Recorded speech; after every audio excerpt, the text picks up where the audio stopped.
अज़ीज़ तलबा व तालिबात, मैं 12वीं जमात के इस वीडियो क्लास में आप सबका खैर मुक़द्दम करता हूँ। मेरे तरफ़ से प्यार भरा सलाम कबूल कर लीजिए। आदाब। पिछले क्लास में आपने एक सफ़रनामा पढ़ा था। आपको पता चला होगा कि सफ़रनामा क्या है, सफ़रनामा कैसे लिखते हैं और मशहूर सफ़रनामा निगार कौन कौन से हैं। इससे पहले आपने कई नज़मों को भी पढ़ा है। नज़म क्या है आप तो जानते ही हैं, फिर भी आपकी जानकारी में थोड़ी इजाफ़ा करने के लिए मैं चंद बातें बताना चाहता हूँ। नज़म वो कलाम है जिसमें बहर हो, जिसमें वज़न हो, जिसमें काफ़िया रदीफ़ हो। नज़म की लग़वी माना मोती परोने की है, यानी डिक्शनरी मीनिंग मोती परोना का है। जिस तरह एक कड़ी में मोतियाँ परोते हैं, उसी तरह शायर अपनी ख़यालात को सिलसिलेवार आगे बढ़ाता है और उसी के साथ एक मौजू को भी आगे बढ़ाया जाता है। उसी को हम नज़म कहते हैं। आज हम जो नज़म पढ़ने जा रहे हैं वो एक आज़ाद नज़म है। आज़ाद नज़म को अंग्रेज़ी में फ्री वर्स कहा जाता है या फ्री वर्स के नाम से मशहूर है। पहले इसकी शुरुआत फ़्रांस में हुई, फिर ये अंग्रेज़ी शायरी में शामिल हुई, फिर समुंदर पार करके हिंदुस्तान में आई। हमारे अदीबों ने यानी उर्दू के अदीबों ने उसे आज़ाद नज़म का नाम दिया। अच्छा, आज़ाद नज़म क्या होता है? हैयत की इस एतबार से नज़म की कई किस्में होते हैं। आज़ाद नज़म, नज़्म मुअर्रा, पाबंद नज़म, नसरी नज़म वगैरह। ऐसे कह सकते हैं कि आज़ाद नज़म में मिसरियों का बराबर होना ज़रूरी नहीं है। कोई मिसरा छोटा हो सकता है या मुख्तसर हो सकता है, कोई मिसरा बड़ा हो सकता है या तवील से कह सकते हैं। उसको हम आज़ाद नज़म कहते हैं। उसमें काफ़िया रदीफ़ की पाबंदी नहीं होती। पिछले साल हमने एक आज़ाद नज़म को पढ़ा था, शिकायत नाम का, याद है? ज़रा सुनिए, आपको याद आएगी। तुम्हारी शिकायत बजा है मगर तुमसे पहले भी, तुम्हारी शिकायत बजा है मगर तुमसे पहले भी, दुनिया यही दी यही आज भी है, दुनिया यही दी यही आज भी है, यही कल भी होगी, यही कल भी होगी।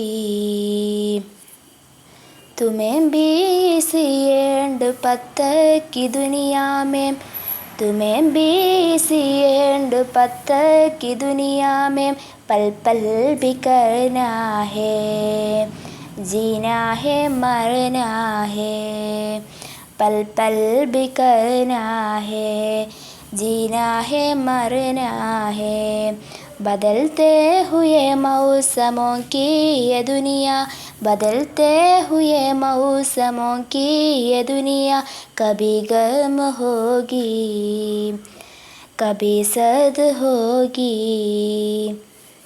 कभी बादलों में नहाएंगी धरती, कभी बादलों में नहाएंगी धरती, कभी दूर तक गिर्द ही गिर्द होगी, कभी दूर तक गिर्द ही गिर्द होगी। तुम्हारी शिकायत बजा है मगर तुमसे पहले भी, तुम्हारी शिकायत बजा है मगर तुमसे पहले भी। कहिए, इस नज़म किसकी लिखी हुई थी? हाँ, निदा फासली की लिखी हुई थी। आज हम जो नज़म पढ़ने जा रहे हैं, जो आज़ाद नज़म पढ़ने जा रहे हैं, वो एक ख़ातून की लिखी हुई है। शायरा का नाम है ज़ुहरा मसूर और वो नज़म का उन्वान है वो तो कोई और है। आज के सूरत हाल में इस नज़म बड़ी अहमियत रखते हैं। आप जानते हैं कि हिंदुस्तान में हर मज़हब के लोग मिलजुल कर रहते हैं। उसमें हिंदू भी है, मुसलमान भी है, ईसाई भी है, सिख भी है, पारसी भी है, कई मज़हब के लोग मिलजुल कर रहते हैं। पिछले साल हमने गांधी जी का लिखा हुआ एक ख़त को पढ़ा था, जिसमें गांधी जी का एक कौल है, अब हम खुदा से मांगे कि हिंदू मुस्लिम के बीच भी मिलाप पैदा कर दे। जब तक ये नहीं होता मुझे पूरी शांति हो नहीं सकती। दोस्तों, इस ख़त को लिखा था 1932 में, और उसका ये कौल आज भी बड़ी अहमियत रखता है, क्योंकि हिंदुस्तान जैसे मुल्क में हर मज़हब के लोग मिलजुल कर रहते हैं। उस ज़माने में हिंदुस्तान में हर मज़हब के लोग मिलजुल कर रहते थे, और आज भी है। जब आज़ादी की जंग शुरू हुई तो हमें आपस में लड़ाने के लिए कुछ लोग कोशिश की, और वो आज भी जारी है। इसलिए ये नज़म आज के सूरत हाल में बहुत अहमियत रखते हैं। अच्छा, चलिए अब हम इस नज़म के नज़म निगार ज़ुहरा मसूर के बारे में चंद बातें बताएंगे। ज़ुहरा मसूर हैदराबाद में पैदा हुई। वो मौजूदा दौर के एक मशहूर उर्दू शायरा है। अपने बचपन ही से शेर व शायरी का शौक़ था।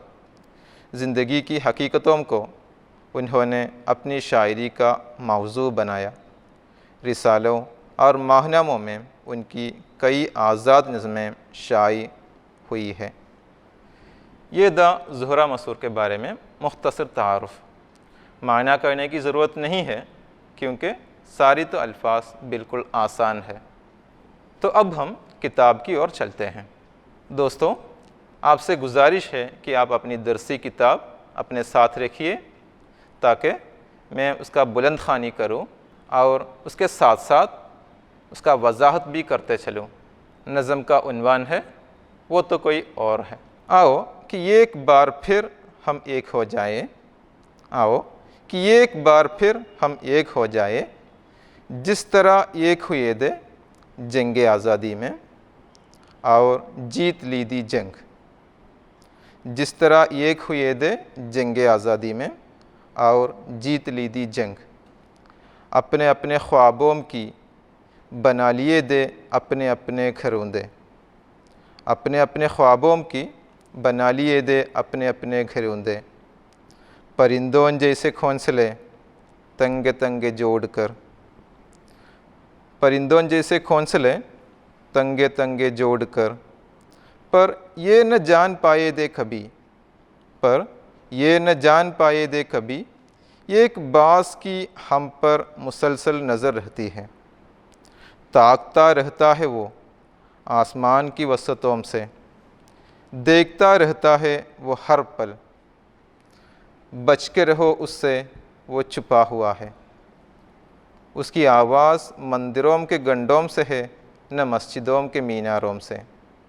नहीं नाकूस की सदाओं में, वो तो कोई और है। जो इस्तेसाल करता रहता है अनपाकीज़ा मकामात का, वो हम में तुम में से नहीं, वो तो कोई और है।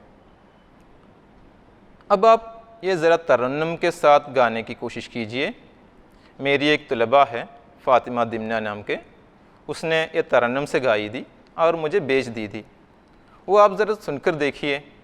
आओ कि एक बार फिर हम एक हो जाए, जिस तरह एक हुए थे जंग आज़ादी में, आओ जीत लेती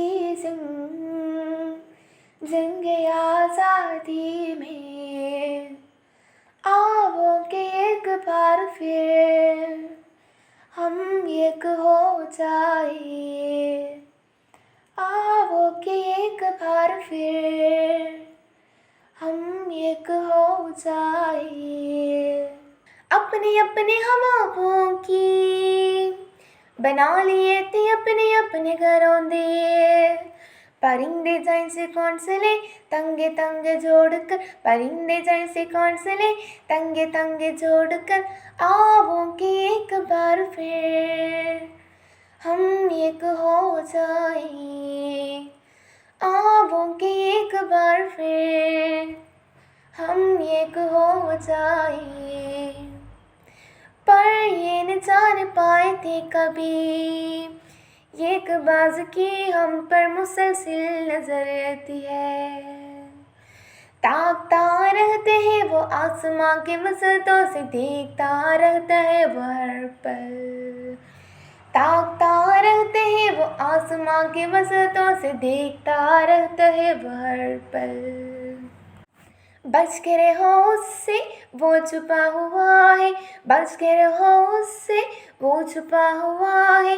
आँखों के एक बार फिर हम एक हो जाए, आँखों के एक बार फिर हम एक हो जाए। उसकी आवाज़ मंदिरों के घंटों से है, न मस्जिदों के मीनारों से, नहीं नाक उसकी सदाओं में। वो तो कोई और है, वो तो कोई और है। आँखों के एक बार फिर हम एक हो जाए, आँखों के एक बार फिर हम एक हो जाए। जो इस्तेसाल करता रहता है अनफाकिज़ो मकामत का, वो हम में तुम में से नहीं, वो तो कोई और है। वो हम में तुम में से नहीं, वो तो कोई और है। आओ के एक बार फिर हम एक हो जाए, आओ के एक बार फिर हम एक हो जाए, आओ के एक बार फिर हम एक हो जाए। अब आप भी अपनी तरफ से एक तरन्नुम देने की कोशिश कीजिए और गा कर देखिए। अच्छा, अब हम देखते हैं कि नज़म निगार इस नज़म के ज़रिए हमसे क्या कहती हैं। शायरा ज़ोहरा मसूर कहती है, आओ कि एक बार फिर हम एक हो जाएं, एक बार फिर हम एक हो जाएं। पहले ही हम एक बन के रहे दे, हिंदू मुसलमान सब एक बन के रहे दे, आज भी वैसा ही है। लेकिन यहाँ शायरा कहती है कि उसमें कुछ कमियां हैं, आइए हम फिर एक हो जाएं। जिस तरह एक हुए दे जंगे आज़ादी में, जब सारे हिंदुस्तानी अंग्रेज़ी हुकूमत से परेशान थे तो हम एक बनकर उनके मुखालिफत किए थे, उनसे लड़े दे और जीत ली दी जंग। हमने एक बनकर एकजुटी के साथ जंगे आज़ादी में हम इसलिए जीत पाई थी कि हम एक बन कर लड़े दे। हिंदू मुसलमान सिख ईसाई सब एक बन गए थे और हम अंग्रेज़ों के ख़िलाफ़ लड़े थे। पिछले साल हमने एक ड्रामा पढ़ा था, उसमें मौलाना आज़ाद कहता है, उसका एक कौल है कि अब हम आखिरी फ़ैसला कर लिया है कि हम हिंदू मुसलमान सिख ईसाई सब भाइयों मिलकर अंग्रेज़ों के ख़िलाफ़ लड़ेंगे और आज़ादी हासिल कर ही रहेंगे। हमने उसी तरह हमारी बुज़ुर्गों ने महात्मा गांधी जैसे मुजाहिदीन आज़ादियों के साथ मिलकर अंग्रेज़ों के ख़िलाफ़ लड़े और आज़ादी हासिल की और जीत ली दी जंग। उस जंग में हमने जीत हासिल किया इसलिए कि हम एक थे। हमारी जीत की वजह कोई औजार नहीं है, बस यही है कि हम एक थे। हमारी भाईचारगी, कौमी इज्जती, उसी की वजह से हमने जंग आज़ादी में जीत हासिल की। अपने अपने ख्वाबों की बना लिए दे अपने अपने घरोंदे। अच्छा, एक घरोंदे क्या है? ख्वाबों की घरोंदे क्या है? ख्वाबों से बनाया हुआ। परिंदों जैसे घोंसले तंगे तंगे जोड़कर। आप देखे होंगे कि परिंदे कैसे अपने घर बनाते हैं, अपने घोंसले बनाते हैं। वो एक दिन में पूरा नहीं होता, कई दिन लगते हैं। एक एक तंग को ले आकर उसको जोड़कर वो अपनी घोंसला बनाते हैं। इसी तरह हमारे बुज़ुर्गों ने, हमारे मुजाहिदीन आज़ादियों ने अपने अपने ख्वाब को सजाकर हिंदुस्तान जैसा एक मुल्क बनाया। उनके कई सपने थे इस मुल्क के बारे में, यहाँ की ज़िंदगानी के बारे में, यहाँ के लोगों के बारे में, यहाँ के हुकूमत के बारे में, पर ये न जान पाए थे कभी ये एक बास की हम पर मुसलसल नज़र रहती है। हमारे बुज़ुर्गों ने अंग्रेज़ों के ख़िलाफ़ लड़कर यहाँ हमें आज़ादी दिलवाई, हर एक को एक ही जैसा हक़ दिलवाया, लेकिन उसको पता नहीं था कि उसको तोड़ने के लिए कुछ लोग मुल्क के अंदर से काम कर रहे हैं। कुछ लोग ऐसे भी हैं जो हमें आपस में लड़ाना चाहते हैं, पैसे के लिए, हुकूमत के लिए, ज़मीन के लिए, या ऐसे कई और चीज़ें हैं उसके लिए वो हमें आपस में लड़ाने की कोशिश करते हैं। वो एक बाज़ की तरह अपने मौके का इंतज़ार करता रहता है, ताकता रहता है वो, यानी वो उसकी नज़र हमेशा हम पर है, हम उससे बच नहीं पाते।